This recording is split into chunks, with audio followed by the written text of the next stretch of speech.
চলমান উত্তেজনা নিরসন ও বাণিজ্য যুদ্ধের ইতি টানতে যুক্তরাজ্যের লন্ডনে যুক্তরাষ্ট্র ও চীনের মধ্যে আলোচনা শুরু হয়েছে। মঙ্গলবারও আলোচনা অব্যাহত থাকবে বলে জানিয়েছে বার্তা সংস্থা রয়টার্স।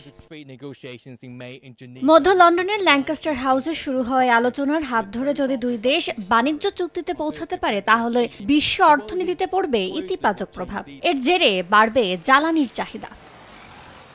এমন সম্ভাবনাকে সামনে রেখে আন্তর্জাতিক বাজারে ঊর্ধ্বমুখী জ্বালানি তেলের দাম। মঙ্গলবার ব্রেন্ট ক্রুডের দাম 14 সেন্ট বেড়ে ব্যারেল প্রতি দাঁড়িয়েছে $67.18। WTI অপরিশোধিত তেলের দাম 18 সেন্ট বেড়ে প্রতি ব্যারেল হয়েছে $65.42।